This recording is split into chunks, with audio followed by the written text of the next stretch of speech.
welcome to the deep dive. Today we're diving into a philosophy that's been, having a bit of a resurgence lately, Stoicism. Actually, this one was a listener request. You specifically asked for a deep dive on this. So we're cracking open the Stanford Encyclopedia of Philosophy and hopefully going to give you a good overview. Yeah, it's a great choice. What always gets me about Stoicism is how, well, it's ancient, right? Ancient Greece, but somehow it still feels surprisingly relevant today, even with all the Russian noise of the modern world. Right. That's what I'm curious about. What is it about this philosophy that's made it last for centuries? There's got to be something powerful there. For sure. And it's not about wearing togas or hanging out on porches all day. Although I guess the name does come from the Greek word stoa, which means porch. That's just where one of the early Stoics, Zeno of Citium, happened to teach. So no togas required for our deep dive then. Good to know. But hold on, Zeno's just the beginning. Yeah. Exactly. Stoicism, it flourished for hundreds of years. Yeah. From around 300 BCE right into the Roman Empire. Think, Marcus Aurelius, Roman emperor, devoted Stoic. His writings are still studied today. It's pretty amazing. An emperor writing about philosophy. That's commitment.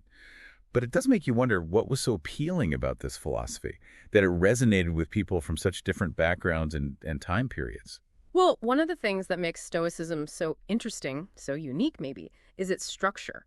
These guys, they were incredibly systematic in their thinking. They saw the universe and our place in it as this interconnected web, dividing their philosophy into three interconnected parts: physics, logic, and ethics. Okay, so it's like a three-legged stool: physics, logic, ethics. But I got to ask, how do these fit together? They seem kind of different, don't they? More like gears in a machine, maybe? Or organs in a body, even. Yeah. So physics, that was their study of the universe, its laws, the fundamentals. Logic was about reason, how we know what we know. And then ethics, well, that's the study of how to live a good life, right? But here's the thing. They didn't see these as separate disciplines. Each one informed and influenced the others. Got it. So to really understand their ethics, how they thought we should live, you got to understand their physics and their logic. Exactly. It's all connected. So where should we start? Let's dive into their physics, shall we? Fair warning, though, it gets a little weird. Stoic physics, huh? Yeah. Weird how, are we talking parallel universes weird or something even stranger? Okay, so picture this. You're a Stoic philosopher, right?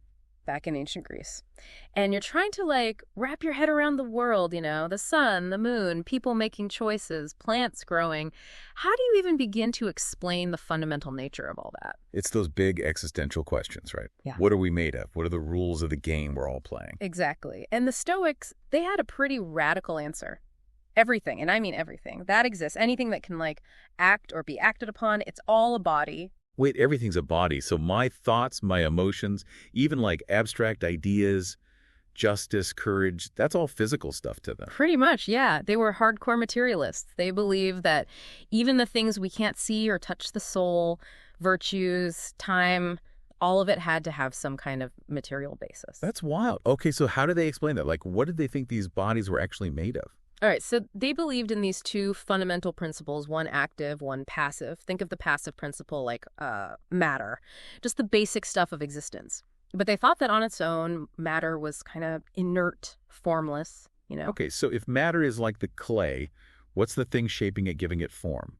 That's where the active principle comes in. They called it pneuma. It's like this fiery breath or life force, and they believed it. This pneuma, it permeated the entire cosmos, connecting everything. Hold on. So a rock has pneuma, a tree has pneuma, I have pneuma.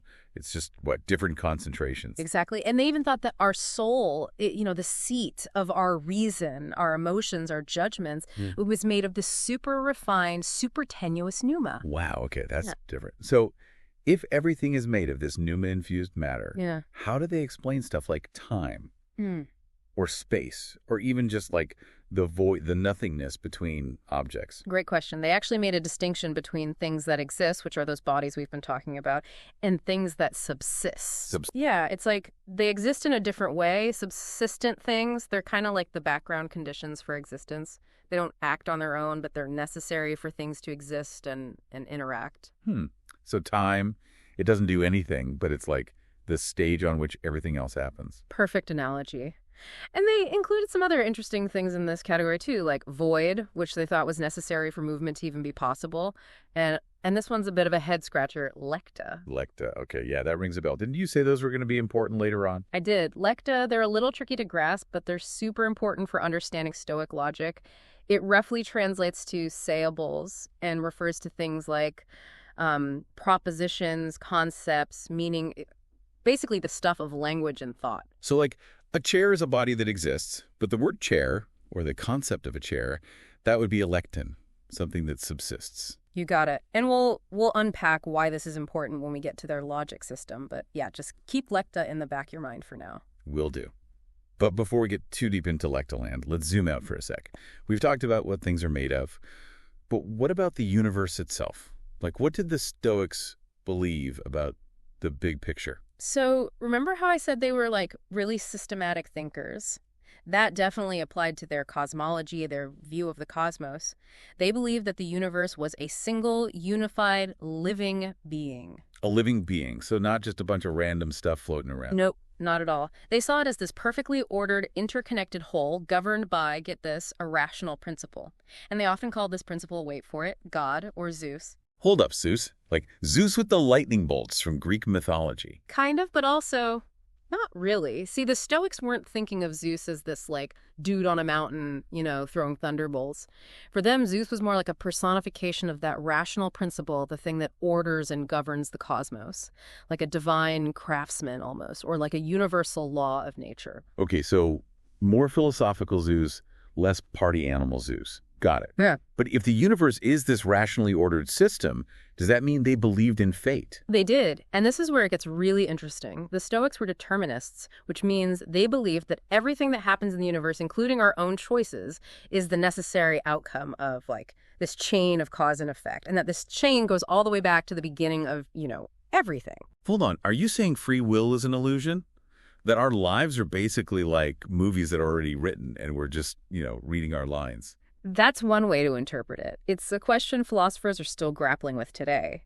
But the Stoics, they didn't see determinism as a reason to just give up. They had this clever counter-argument called co-fated events. All right, I'm listening. Co-fated events. What's that about? Okay, imagine a seed, right? A tiny seed. It has the potential to become a plant, but it won't just magically grow into a sunflower on its own. It needs the right conditions. You need soil, sunlight, water for that potential to be realized. So the seed's fate depends on more than just its own programming, so to speak. Exactly. And the Stoics thought our actions were kind of like that. They're part of this grand, predetermined, causal chain, but they're also necessary links in that chain. It's like, sure, the seed might be fated to be a sunflower, but only if it gets planted and watered. Our choices, in a similar way, they're both caused by prior events and causes of future events. So it's not that we don't have choices, but our choices are part of some bigger cosmic plan. That's a good way to put it. That's the Stoic perspective. And this idea of co-fated events, it's super important for understanding how they reconciled this idea of determinism with living a moral life.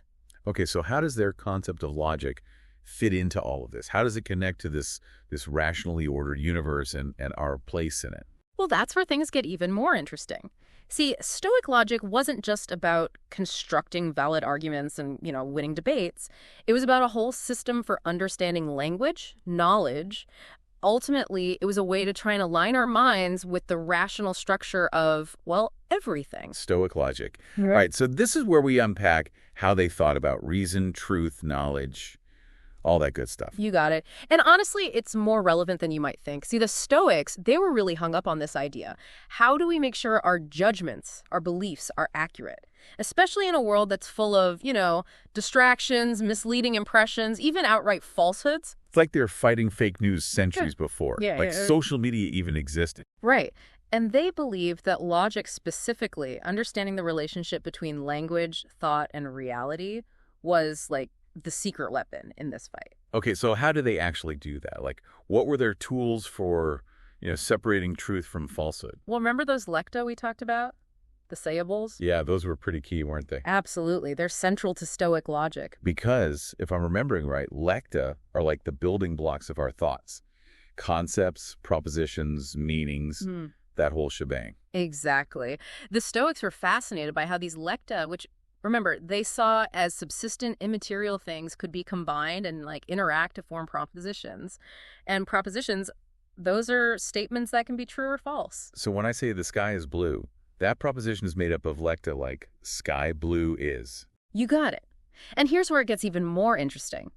The Stoics, they believed that a proposition's truth or falsity, it wasn't fixed. It depended on how well it matched up with the actual state of affairs in the world, So my sky is blue statement is only true if I'm looking at an actually blue sky on a clear day. Exactly. At night or on a cloudy day, that same proposition would be false. They called this idea the cataleptic impression. Basically, a perception so clear, so vivid, that it kind of guarantees the truth of the proposition. So for the Stoics, truth wasn't some abstract, unchanging thing. It was grounded in, the here and now, in our real lived experience. Exactly. They were all about connecting those dots.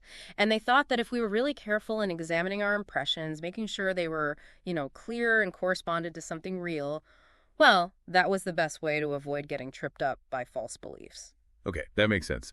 But makes me think of something. We're not just passive recipients of these impressions, right? We actively judge them, we form beliefs.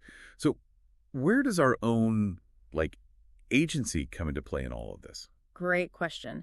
And this is where their idea of assent comes in. The Stoics believed that every single impression we have, whether it comes from our senses, our thoughts, whatever, it presents us with a choice. A choice to believe it or not, to accept it as true or reject it as false. You got it. They called this act of accepting or rejecting an impression assent. And for them, this was the key to understanding human freedom, human responsibility. So even though they were all about this rationally ordered universe, they still thought we had the power to choose how we react to, everything. Absolutely. And they believed that being aware of this power of assent, this power to choose which impressions really get through to us, that was essential for living a good life. Okay, so we're seeing how physics connects to logic and how logic ties into making wise choices, which of course brings us to Stoic ethics, right? The, heart of it all. Exactly. And Stoic ethics, it all boils down to this one key idea, living in agreement with nature. Which for them wasn't just about, taking a hike in the woods, right? Not quite. Remember, they saw the entire cosmos as this rationally ordered system governed by that divine principle that, Zeus. So living in agreement with nature, it meant aligning our will with that universal reason, Sounds kind of intense. How do you even begin to do that? Well, they believed it all came down to virtue. Specifically, those 4 cardinal virtues: wisdom, justice, courage, and temperance. For the Stoics, that was the only real good. Everything else was, they called it indifferent. Wait, everything else? So wealth, health, relationships, even happiness itself? Those don't matter to a Stoic. Not quite. It's not that they're bad. The Stoics just made this distinction. Things that are good or bad in themselves, which for them was only virtue, and things that were, like I said, indifferent. Indifferent meaning they don't have any real moral weight. Exactly. But, and this is important, they also knew that some indifferents were preferred over others. It's better to be healthy than sick. Right. Even if being healthy isn't the ultimate good in their system. Yep. Right. They called those preferred indifferents. And a wise person, they thought, would naturally gravitate towards those things. It's part of our nature as rational beings. So it's not like a Stoic just throws their hands up and says, fate. They still take care of their health. They work towards their goals. Yeah. But they do it with this understanding that ultimately those things aren't the source of true happiness. You got it. That's living in accordance with nature. Because, even those preferred indifference, health, wealth, relationships, the Stoics saw those as ultimately under the control of that larger cosmic order, too. So it's about putting in the effort, but also accepting whatever outcome, fate throws your way. That's Stoicism in a nutshell. And it all ties into their idea of apatheia, often translated as freedom from passions. Which is so often misunderstood, right? People hear Stoic and they think of an emotionless robot. Exactly. It's not about suppressing all emotions. They saw passions, strong emotions like anger, fear, jealousy as coming from mistaken judgments. So it's not about being numb, but about understanding where those emotions come from and, recognizing when they're based on something that's not true. Precisely. They really believed that by aligning our will with the cosmos, by focusing on what we can control, our own judgments, our responses, we could achieve real inner peace, even when things are tough. It's a really powerful idea. And, when we think back to those emperors, to everyday people drawn to Stoicism. Yeah. Kind of makes sense, doesn't it?